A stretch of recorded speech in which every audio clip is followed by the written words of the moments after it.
Hey guys.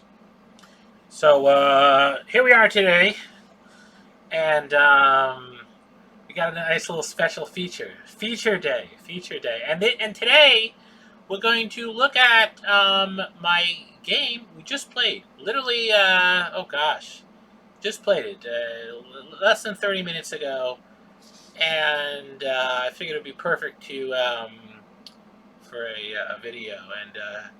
This is a game against welcoming back Hans. So Hans is his first within his first 24 hours back, and I'm playing on chess.com.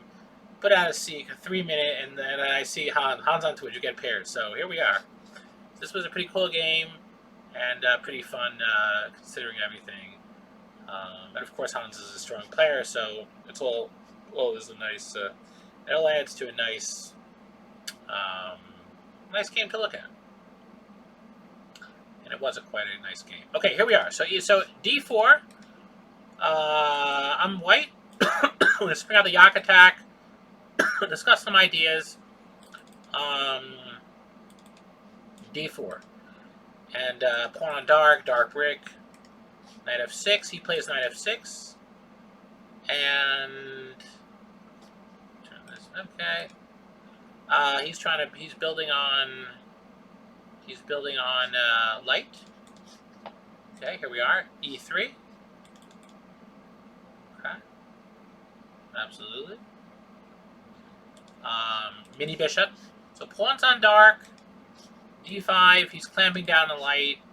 Bishop David 3. So we have pawns on dark. In the YaacAttack, the main idea, one of the big ideas is we dominate the dark with pawns and dominate the light with pieces.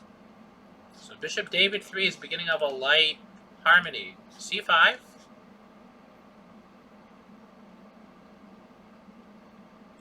Now we go C3. He's trying to nibble. We definitely do not take. Don't want to lose the center. Don't want to lose our dark structure. Mini bishop. E6. Absolutely. E6 is good. And he's putting his mini bishop here.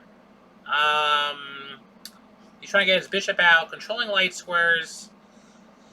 I'm happy to see this. Whenever they do this, I'm very happy because then his bishop can't jump around and create a little chaos. Plus, sometimes what they can try to do is trade our bishop, which is not that good. By playing e6, now he's not. Our bishop is not a golden bishop, but kind of is. I think we benefit from that. Knight David 2, and we're controlling the light. Insect repellent, we call this. So his knight does not land here. And if his knight comes here, now we would win a pawn. Okay. And of course we take with the knight. We want to leave our light square bishop, which is a great piece for harmony. Knight David 7. So he's attacking in the center, trying to spring e5. We have to clamp down. So what do we play here? f4. Now a good move is knight f3, but best move f4 to clamp down. In for a penny, in for a pound, and then clamp down. Pawns on dark, absolutely. f4, b6. He's playing b6, trying to spring his light square bishop around, coming around the mountain. So he's trying to get his bishop to control light and plug this square. Now, this square is a little bit weak. We have the pawns on dark. This square in the center tends to be weak. So let's see how we deal with that. Knight f3, developing towards the center. Okay. He just gets the bishop naturally. He's trying to spring his knight here. And at this point, to be a little careful, knight e5, he could try knight e4. But if we notice, this knight tickling light, this bishop tickling light, this knight tickling light, whatever knight's on dark is always tickling light. And at this point, what's really happening? We have so many pieces attacking light. The pawns are on dark, giving us comfort on dark, allowing the pieces to express themselves on light. Absolutely. So what happens is, we have a light leverage. Dark with light intentions. Our dark spills over to help us on light. If he plays knight e4, if he tries to jump in, there's actually a line I worked out years back, and it's in my YaacAttack course. this opening, which is pretty nice. If you guys want to play this opening, just send a message Discord or email, and I'll give you the info. Okay, and really fun opening to play, and really super color oriented. So knight e4. Here we are. Knight. If he jumps in, we take bishop boy 5. Okay, let's see it. Bishop e5. Tickling lights. All about the light juices. The light juices. Bishop c8. He has to force, right? Pin on the light. Now we could go... There's a good move here to attack the rook and then win the pawn. But there's way better is to hit on light. Is to hit... So what other light squares are available? This is actually a great puzzle. What other light squares are available? And I mean... This pawn is weak, right? E6 is okay. F7 is always perennially weak. The weakest square on the board. In the opening, at least. Because it's the only square protected only by the king. And, lo and behold, it's a light square.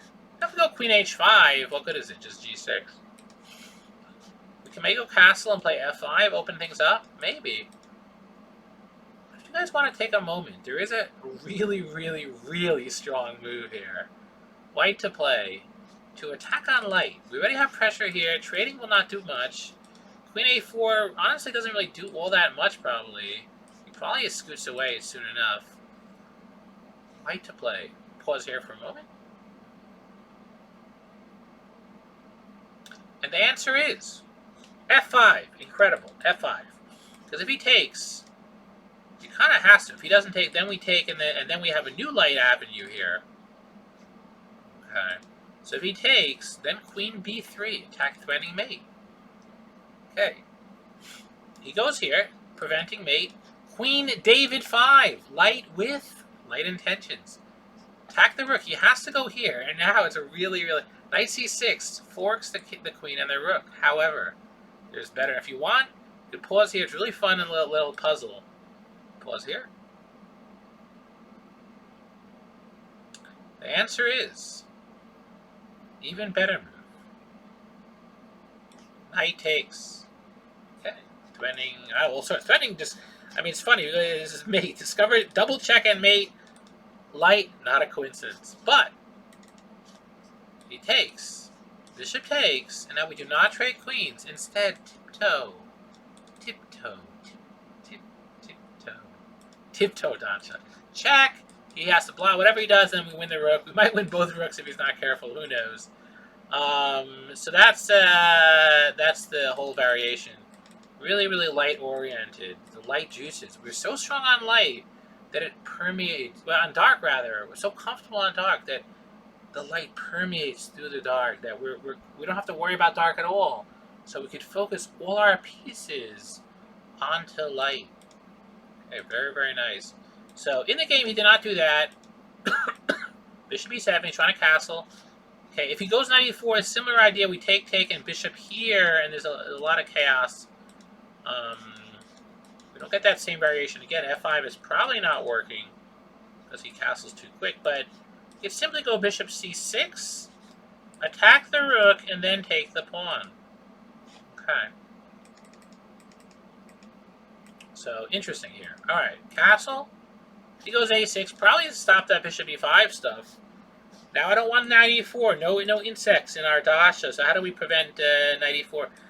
Queen f3, light build. Okay, he plays g6, he's trying to castle, he doesn't want to get mated on the, so he tries to put his pawns on light. b3, bishop boy to, at this point I don't want to attack yet. A lot of times in the YaacAttack we go hog wild. He's not castle, I don't really want to commit. I don't want to move the queen out to give him a knight e4. So the bishop is the next piece to improve. So I just did b3. Now, the downside of b3 is that our pawns are strong on dark. Now they're not as strong. But what I feel like is bishop b2. And then maybe one day we could play c4 when the time is right. If the time is right. And then we could attack.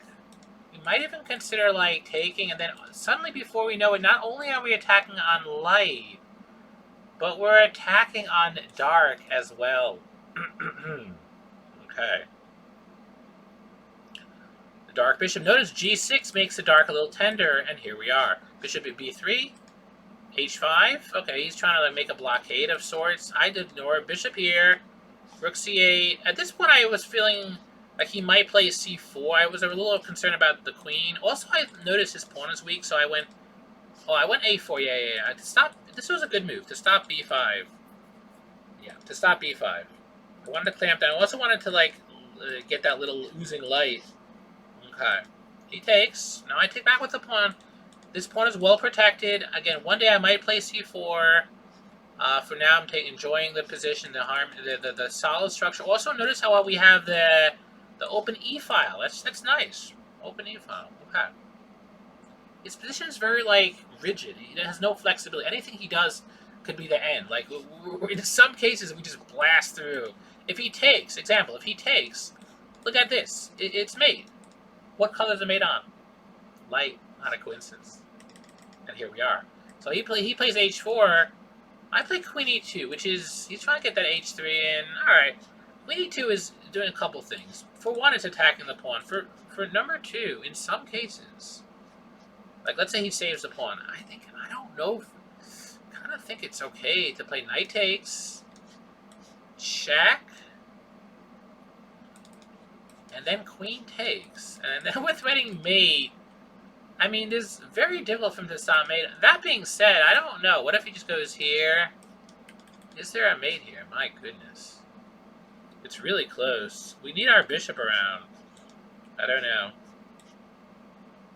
This is kind of cool. We're trying to, like, mate him like this, but he could bully our queen. I'm not sure. So sometimes it's a bit committal. Our position is so good, we may not want to commit like that. But definitely it's up in the air, some ideas like that. Okay. He plays h3. I was considering knight takes, but I didn't want him to open stuff up. And, okay. I just felt this was a good play g3. Keep the line. Now, the pawn doesn't do anything, and little by little, we're going to lean on him and give him more and more pressure. And I don't see how he can develop. If he castles, his king is terrible. His h3 pawn we're going to win probably soon enough. His king is open. We'll attack. If he doesn't castle his king in the center, his pieces have no mobility. He goes queen c7. I decide, you know what, let me take the pawn. There are other ways to play. We could play rook e1. Try to mate him. But I like how we did it. Bishop takes. Take a free pawn. At this point, he's trying to get knight e4 in, but he gets it in, but we just take, this pawn is a bug, a light. He got it on light, but it's a bug, and now look at this, queen b5, strict. Tickling that knight, looking to maybe just trade queens. Okay, again, we're happy to trade queens, especially if we could win this pawn. He played f5. I mean, I understand why he played f5, but he's trying to protect his pawn. The problem is that now we take g6. Again, the knight has tentacles on light. On d7, g6, every which way. He probably wanted to castle and he couldn't, so I don't know. If he goes... I would have, if I was him, considered going here, but honestly, then we go rook e1, and he can't save the pawn anyways. Knight is pinned. He can't... f5, it still loses that, so... He probably felt, let me hang on to this pawn and give this pawn. Alright. Now I just go, he attacks the knight. I would attack the rook. He saves the rook, attacks the knight. Go right back. Honestly, I'm pretty happy to trade queens. He's saying, let me take the knight. We do not want to let him.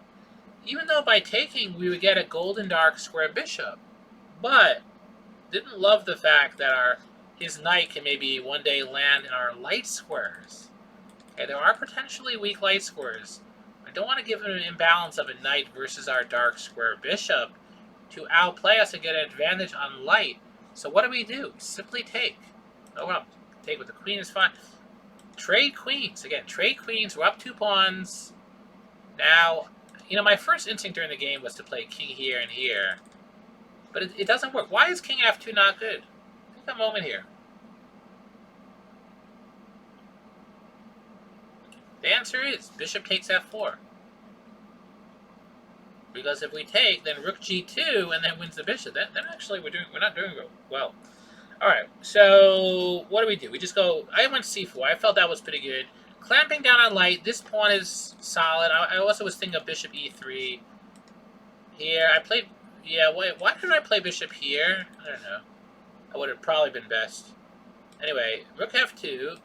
And that was my idea, though, to play here. And then I did play king f1, okay. Yeah, I could play bishop c1. That's pretty comfortable.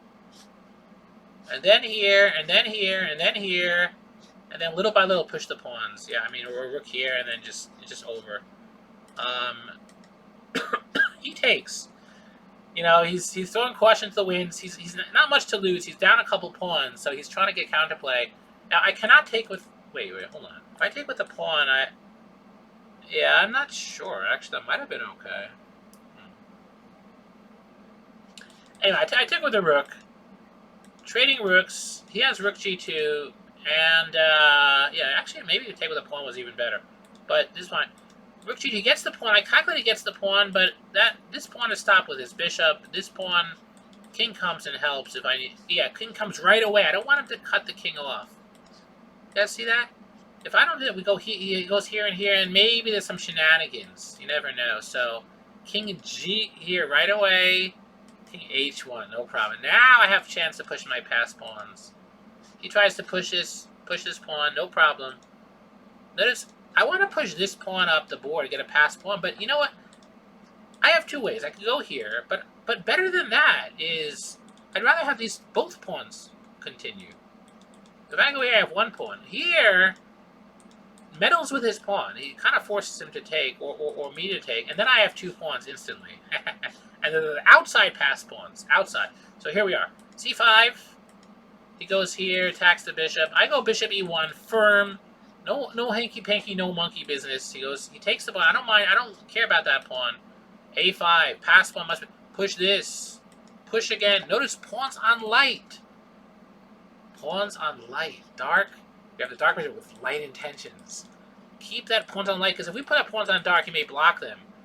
Pawns on light with a dark bishop helping and creating harmony. He cannot make a blockade, because then our pawns control light squares, and our bishop and rook help on the dark whenever necessary. a6, check. Now, if here I push, at this point he goes here. Guys, final knockout blow, and this is the final dark with light intentions. That's the theme of this game, of the welcoming game. Welcoming. YaacAttack welcoming. And wait to play pause here for a moment.